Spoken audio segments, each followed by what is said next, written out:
اللہ سبحانہ و تعالیٰ کا کرم ہے، یقیناً وہ سب سے زیادہ مہربانی کرنے والا ہے، ارحم الراحمین ہے، اور اللہ سبحانہ و تعالیٰ مہربانی کرنے کو پسند فرماتا ہے۔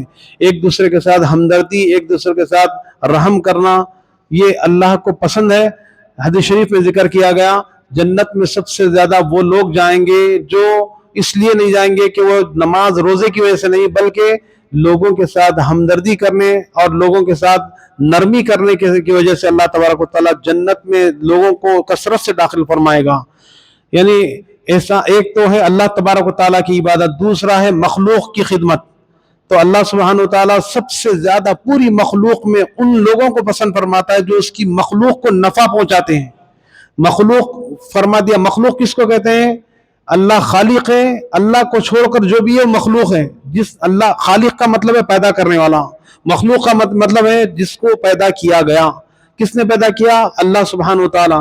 اللہ کی پیدا کردہ چیزوں میں اللہ کو سب سے زیادہ وہ شے پسند ہے، وہ ذات پسند ہے جو اس کی پیدا کردہ چیزوں کو نفع پہنچائے، چاہے وہ جانور ہو، چاہے چرند ہو، چاہے پرند ہو، چاہے اگنے والے درخت ہوں، کہ جس کو فائدہ پہنچائے گا اللہ تعالیٰ اسے پسند فرمائے گا۔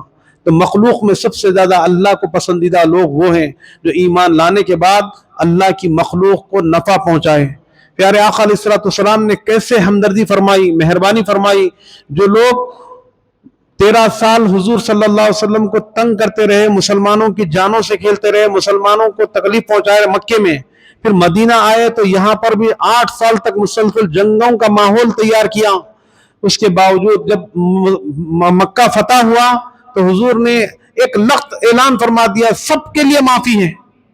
حضور کے دل میں کتنی مہربانی تھی، کتنی ہمدردی تھی۔ طائف کے میدان میں آپ نے پڑھا، بارہا سیرت کو آپ نے پڑھا، وہ لوگ جو پتھر مار کر حضور کو زخمی کر دیے، لہولہان کر دیا، حضور یعنی چکر آ گئی، حضور کو نیچے بیٹھ گئے۔ جب افاقہ ہوا تو فرشتوں نے عرض کیا، یا رسول اللہ آپ حکم دیجئے، اس مخلوق اس پوری بستی کو ہم ملیا میٹ کر دیں گے۔ حضور نے فرمایا نہیں، میں اس لیے نہیں آیا کہ لوگوں کو تکلیف پہنچاؤ۔ حضور نے مہربانی کا معاملہ فرمایا، کہا کہ نہیں، ان کی نسلیں ایمان لے آئے گی، ان کی نسلیں ایمان لائے گی۔ تو اللہ کے رسول نے وہاں بھی درگزر فرما دیا، ہم اپنی فطرت کو ایک طرف رکھیں، حضور کی سیرت کو ایک طرف رکھیں۔ کوئی ہمیں گھور کے دیکھ لے تو ہم انتظار میں رہتے ہیں کہ کب اس سے بدلہ لیں، کب اس کا جو ہے یعنی بدلہ چکائیں۔ عزیزان محترم یاد رکھیں، دل کا سکون چاہتے ہیں تو درگزر کی عادت ڈال لیں، ایک دوسرے کو معاف کرنے کی عادت ڈال لیں، ایک دوسرے کو جو ہے ہمدردی، لوگوں کے لیے آسانیاں پیدا کریں، لوگوں کے لیے مشکلات پیدا نہ کریں۔ اللہ کے رسول نے صحابہ کے درمیان بیٹھ کر بنی اسرائیل کے ایک عابد کا قصہ، عبادت کرنے والے کا قصہ بیان کر رہے تھے۔ بنی اسرائیل میں جب قحط پڑا، یعنی پانی کی بوند بوند کے لیے لوگ ترس رہے تھے، پورا سال گزر گیا پانی نہیں پڑا، انسان بھی مر رہے تھے، جانور بھی مر رہے تھے، کوئی اگنے کے لیے چارہ نہیں تھا، لوگ یعنی بے تاب تھے، پریشان حال تھے۔ اس وقت ایک بندہ، عبادت گزار بندہ، لوگوں کے ساتھ ہمدردی دل میں پیدا ہوئی، کاش یہ مٹی کا تودا، کاش یہ ریتی کا تودا اگر آٹا ہوتا تو میں پوری بستی میں بانٹ دیتا۔ یہ طلب لیتے ہوئے گزرا۔ اس وقت کے نبی کو اللہ نے وحی فرمائی، جاؤ اس بندے کو خوشخبری سنا دو کہ جس نے یہ جملہ کہا کہ یہ مٹی کا تودا، یہ ریت کا بڑا تودا اگر آٹا ہوتا تو میں پوری بستی میں بانٹ دیتا، لوگوں کی تکلیف کو دور کر دیتا۔ جاؤ اس کو خوشخبری سناؤ، ہم نے اس مٹی کے تودے کے برابر آٹا لوگوں کو خیرات کرنے کا ثواب اس کے نام عمل میں لکھ دیا۔ اسی لیے کہا گیا انما الاعمال بالنیات، اعمال کا دار و مدار نیتوں پر موقوف ہے، یعنی عمل سے بڑھ کر نیت طاقتور ہے۔ تو نیتیں اچھی رکھیں، لوگوں کے ساتھ ہمدردی کی دل میں ہمدردی پیدا کریں۔ لوگ پریشان حالیں، پیٹرول کے لیے پریشان حالیں، گیس کے لیے پریشان حالیں، آپ جو ہے عیش اور آپ جو دھوم دھڑاکے کی شادی کر رہے ہیں۔ عزیزان محترم، یعنی لوگوں کو جتنا علماء اکرام فرما رہے ہیں اتنا ہی زیادہ کر کے بتا رہے ہیں۔ یاد رکھیں اس میں خسارہ ہے، اس میں خسارہ ہے۔ کل بھی آپ بارہا دیکھ رہے ہیں، شہر کے حالات دیکھیں، کھانے پینے کی چیزیں جو مہنگی ہوتی جا رہی ہیں، لوگوں کو علماء بیان نصیحت کر رہے ہیں کہ ایک ہے خواہشات، ایک ہے ضروریات۔ اب ایسا موقف ہے کہ ضروری چیزوں کو، ضروریات کو اختیار کریں، خواہشات کو بعد میں کرنا، خواہشات کو رکھے اٹھا کر، خواہشات کرنے کا وقت نہیں ہے۔ ایک تو نوکریوں کی قلت ہے، دوسرا جو ہے آمدنی محدود ہو گئی ہے، مہنگائی زیادہ ہو گئی، اس کے باوجود آپ پانی کی طرح پیسہ لٹا رہے ہیں بغیر یعنی خرافات کے، آپ نکاح نہیں کرتے، کہاں سے پیسہ آپ کے پاس آ رہا ہے؟ اللہ ماشاء اللہ عزیزان محترم، ایسے وقت ضرورت یعنی وہ شخص جس کے پاس کچھ نہیں ہے لیکن صرف آٹا دینے کی نیت کیا تو اللہ تعالیٰ اسے مالا مال کر دیا۔ لوگوں کے ساتھ ہمدردی پیدا کریں۔ اگر آپ کے پاس پیسہ ہے پٹاخوں کے لیے اور باجے کے لیے تو خدا را میں آپ کو نصیحت کرتا ہوں، جائیے وہ جو لائن میں آٹو والے لگے ہوئے ہیں، جا کر چھپکے سے ایک ایک نوٹ ان کو دے کے رخصت ہو جائیے، پتہ نہ کرے، یعنی ایک ہاتھ سے دے رہے تو دوسرے ہاتھ کو پتہ نہ چلے۔ دیکھیے پھر دل کو کتنا سکون ملے گا، اس کی جو دعا نکلے گی اس دعا کا کیا اثر ہوگا۔ معزز حاضرین اکرام، خرچ کرنے کے لیے محتاج لوگ بہت ہیں، لیکن آپ اپنی قدر کریں۔ قیامت کے دن ایک لمحہ، ایک پیر، ایک یعنی انگل بھی آپ آگے نہیں بڑھ سکتے جب تک یہ سوال نہیں ہوگا کہاں سے کمایا، کہاں خرچ کیا۔ کیا جواب بن پڑے گا؟ کس چیز پہ آپ خرچ کر رہے ہیں، کس کا مال خرچ کر رہے ہیں؟ اللہ نے جہاں جہاں خرچ کرنے کا حکم دیا یہی فرمایا وَمِمَّا رَزَقْنَاهُمْ يُنْفِقُونَ، ہم نے تمہیں جو مال دیا اس میں سے خرچ کرو۔ تمہارا اپنا مال کہاں پر ہے؟ ہم نے دیا، اس میں سے خرچ کرو۔ تو معزز حاضرین اکرام، خرافات نہ کریں، ایک دوسرے کے ساتھ آسانیاں پیدا کریں۔ اسی طرح بازار کا یہ عالم ہے کہ لوگوں کو مہنگائی کی بات ہو تو جتنا لوٹ سکتے ہیں لوٹیں، داموں کو بڑا چڑھا کر بھئی مہنگائی ہو گئی، اور ان کو جتنا آسانی کر سکتے کریں۔ اللہ تبارک و تعالیٰ اسی مال میں آپ کو برکت عطا فرمائے گا۔ پیارے آقا علیہ السلام نے کیسے ہمدردی فرمائی۔ حضرت ابو ہریرہ رضی اللہ عنہ بلی سے محبت فرماتے تو فرما دیا ان کا نام ہی ابو ہریرہ رکھ دیا۔ جانوروں سے محبت کرنے کا حکم دیا گیا۔ حضور صلی اللہ علیہ وسلم اونٹوں سے محبت فرماتے، اونٹ آپ کو سجدہ کر دیتا۔ یعنی انسانوں سے نہیں بلکہ اللہ کی مخلوق کے ساتھ مہربانی کرو۔ حدیث شریف میں ذکر کیا گیا اللہ سبحانہ وتعالی رحم کرنے والوں کے ساتھ رحم کرتا ہے۔ ارحموا من فی الارض یرحمکم من فی السماء، زمین والوں پر تم رحم کرو، آسمان والا تم پر رحم کرے گا۔ اللہ اکبر۔ اب زمین والے ہندو، مسلم، سکھ، سارے انسانیت آ گئی اس میں، نہ صرف انسانیت بلکہ چرند پرند، حیوانات، نباتات، ہر شے اس میں آ گئی۔ زمین والے، زمین پر جو جو بستے ہیں ان کے ساتھ تم ہمدردی کرو، اللہ تم پر ہمدردی کرے گا۔ تم اپنے بھائی کی مدد میں جب تک لگے رہو گے اللہ تمہاری مدد کرتا رہے گا۔ لوگوں کے لیے وہ پسند کرو جو اپنے لیے پسند کرتے ہیں تو مومن بن جاؤ گے۔ یعنی اپنے لیے تو اچھا پسند کر رہے ہیں، اپنی فیملی کے لیے اچھا پسند کر رہے ہیں، لیکن لوگوں کے لیے جو بھی ان کے پاس ہے ہمارے پاس آ جائیں، وہ دکان نہ چلے ہماری دکان چلے۔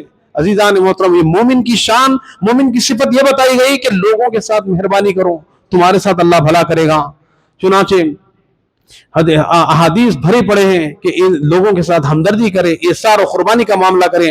حضور کے اعلان نبوت سے پہلے کا واقعہ آپ سنیے۔ اللہ کے رسول علیہ السلام ابھی خدیجہ الکبریٰ رضی اللہ تعالی عنہ سے نکاح فرمائے تھے، 25 سال کی عمر تھی۔ مکے میں ایک لڑکا گم ہو جاتا ہے، امیر ترین باپ بیٹے کا ایک لوتا بیٹا جن کا نام زید بن حارثہ۔ قرآن پاک میں ایک ہی صحابی کا نام آیا ہے، وہ زید رضی اللہ تعالیٰ عنہ۔ وہ بچے کی بات آپ کو سنا رہا ہوں۔ ابھی حضور اعلان نبوت نہیں کرے، 10-15 سال پہلے کی بات۔ اللہ کے رسول علیہ السلام مکے میں، تو چنانچہ اس بچے گم ہو گیا، لوگ اسے لیے اور بیچ دیے۔ بچے بکا کرتے تھے، بیچ دیے۔ حضرت خدیجہ الکبریٰ ہوتے خدیجہ الکبریٰ رضی اللہ تعالیٰ عنہ کے پاس وہ بچہ ہے، آپ نے خریدا اور اس بچے کو حضور کی خدمت کے لیے، حضور کے ساتھ رہنے کے لیے آپ نے وقف کر دیا، بچے کو حضور کی خدمت میں لگا دیا۔ اللہ کے رسول کے ساتھ وہ بچہ رہتا۔ اس کے بعد ایک موقع ایسا آیا، اس بچہ یعنی زید رضی اللہ تعالیٰ عنہ کے والد کے دوست مکہ آئے کعبے کی زیارت کے لیے، بچے پر نظر پڑی، دیکھا کہ یہ تو میرے دوست کا بچہ ہے، گھر نشاندہی کر لیے، تیزی کے ساتھ گئے، اپنے دوست کو سنا دیا، دیکھو تم اپنے بچے کو تلاش کر رہے ہو، میں نے مکے میں تمہارے بچے کو دیکھا ہے، فلاں گھر میں تمہارا بچے کو میں نے دیکھا ہے۔ باپ روتے روتے نڈھال تھا، ہر چیز کو ایڑی چوٹی کا زور لگا لیا بچے کو تلاش کرنے کا۔ جب یہ خبر سنا تو اچھل پڑا، بہت سا سرمایہ لے کر اپنے بھائی کو لے کر مدینہ مکہ آ گئے اور مقام پر گئے، حضور سے ملاقات ہو گئی۔ عرض کرنے لگے میرا بچہ آپ کے پاس ہے، مجھے اطلاع ملی، آپ مجھ پر مہربانی کیجئے، جتنی منہ بولے قیمت آپ کو میں دینے کے لیے تیار ہوں، میرا ایک لوتا بیٹا ہے، مجھے دے دیجئے۔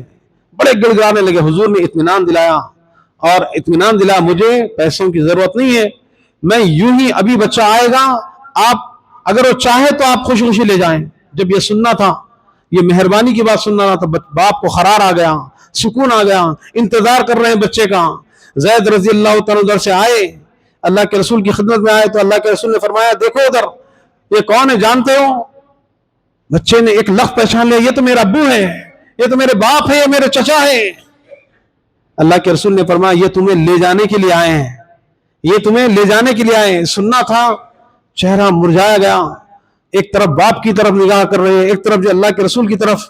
ابھی اعلان نبوت نہیں ہوا, حضور نے نبوت کا اعلان نہیں فرمایا, ابھی محمد بن عبداللہ ہے رضی علیہ السلام, پیارے آقا علیہ السلام ابھی اعلان نبوت نہیں فرمائے.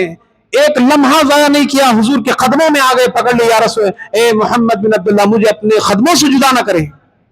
اللہ اکبر. حاضرین اکرام, اس واقعے سے ہمیں کیا سبق ملتا ہے؟ حضور نے اس غلام کے ساتھ ماں باپ سے بڑھ کر احسان فرمایا تھا. وہ زمانہ جہاں پر غلام کو جانور نما زندگی گزارنے پر مجبور کر دیا جاتا, لیکن اللہ کے رسول نے احسان کی, مہربانی کی ایسی مثال قائم کی کہ بچے نے باپ سے جدائی کے بعد ایک عرصہ ہو گیا لیکن باپ کے ساتھ جانا گوارا نہیں کرتا, حضور کے قدموں میں رہنا گوارا کرتا. اے لوگوں, مہربانی کیا کرو, ایک دوسرے کے ساتھ ہمدردی کیا کرو. بھائی بھائی ایک نہیں ہے, بہن بھائی میں رشتے کٹے ہوئے ہیں, ایک دوسرے سے خط تعلق ہیں. عزیزان محترم, قریب کریں, خون کے تمہارے رشتے ہیں. اللہ کے رسول نے وہ یتیم بچے کے ساتھ, وہ بغیر باپ یعنی معصوم بچے کے ساتھ اللہ کے رسول نے کیسا احسان کیا ہوگا.